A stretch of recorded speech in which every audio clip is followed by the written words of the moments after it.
I want to share a nice story from the students of Shaykh Ibn Baz rahimahullah ta'ala.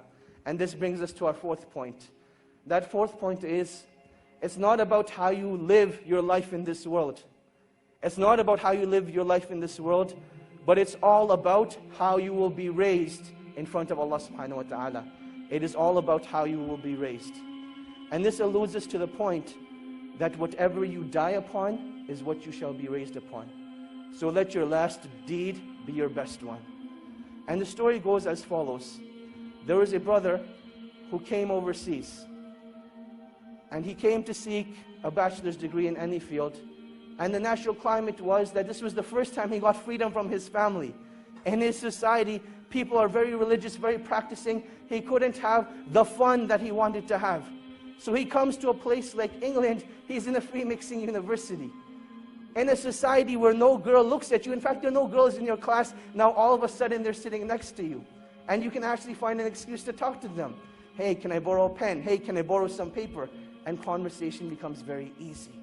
And now that you have a foreign accent, oh my God, you're a fitna for them. And this was the reality that he went through. That he came from a foreign land, and this attraction hit him right away. The initial stages were that he'd just go out for lunch, he'd just go out for meetings, and that is how life continued. He never actually committed zina. One day though, he went to a party, and he committed zina.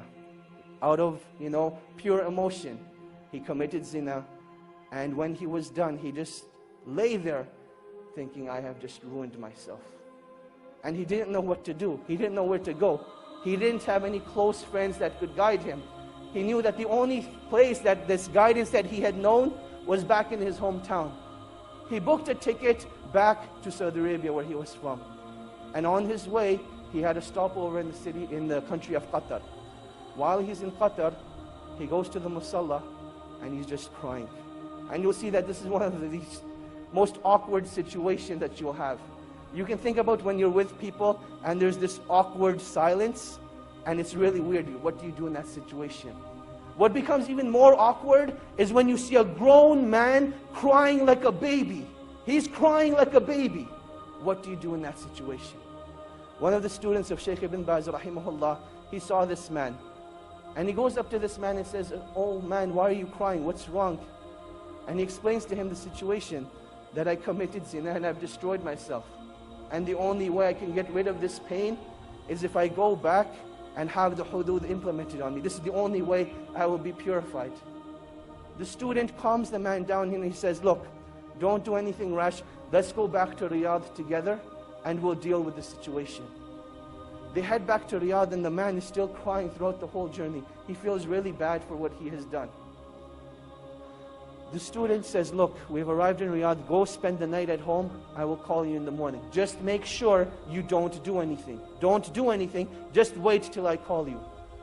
The next morning, the student calls Shaykh bin Baz, and he asks Shaykh bin Baz, rahimahullah, ya Shaykh, this is what happened. I met this man, he committed zina, and he feels that the only way he can be purified is if he has the hudud implemented on him. Shaykh bin Baz says, tell this man not to turn himself in, but rather, the sin has been hidden from the people, continue to hide it. Rather, seek forgiveness from Allah subhanahu wa ta'ala and turn yourself to the Quran. Let Allah subhanahu wa ta'ala be your guide. So this is what the Shaykh says to the student. The student calls this man up. Let's give him a name now. His name was Ahmad. He tells Ahmad, look, the Shaykh says, don't turn yourself in. Death is the easy way out. This pain and suffering will not be taken away from that act. And Allah subhanahu wa ta'ala does not want this from you. But rather Allah subhanahu wa ta'ala wants you to rectify your ways, turn back to Allah subhanahu wa ta'ala, and that is when that pain and suffering will be taken away. That is what Ahmad decides to do. A couple of days go by, he starts reading the Quran, he starts praying in the masjid, and he says that I've never missed a single salah in the masjid since that event took place. This continues for about 2 weeks. Now this student, he disappeared from the life of Ahmad. There was no contact between him. And then one day, he notices that he has a missed call from Ahmad. He says, later on, I'll give him a call. Another couple of days go by, and Ahmad's house is calling now. His home number is showing up on the Shaykh's phone 5, 6 times. The student calls the house back and he says, "Assalamu alaikum, how are you guys doing? What's going on?" And they say, "We need to speak to you. Ahmed needs your help." And he says, "Definitely, I'll come over and see you tonight after Isha." He prays Isha, heads over to the house. And he sees that something just isn't right. That you can walk into a place, no one will say anything, but you can see it from their faces. You can see it from their sights, that something just isn't right. He goes to the father and he says, "Assalamu alaikum." He says, "Wa alaikum assalam." He says, "I don't even know what to say to you, but I want to thank you from the bottom of my heart. Because I know if it hadn't been for you, this wouldn't have happened." And the student's thinking, what did I do? So he says, "Well, what happened? What are you talking about?" And he says, "Let me show you." He says, "Ahmed went and prayed Salatul Isha tonight. And he came back and he came to pray his sunnahs.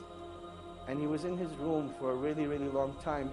And we went to seek him out. We didn't know what had happened to him. But I want to show you."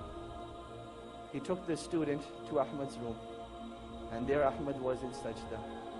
And Allah subhanahu wa ta'ala took his life away at that time. And that is how he passed away. This is the story of an individual, not who was righteous, but this man committed zina, one of the biggest sins in Islam. And this is how Allah subhanahu wa ta'ala took his life away. And inshallah, when he's resurrected, that's the deed he's going to be resurrected on, making sajda to Allah subhanahu wa ta'ala.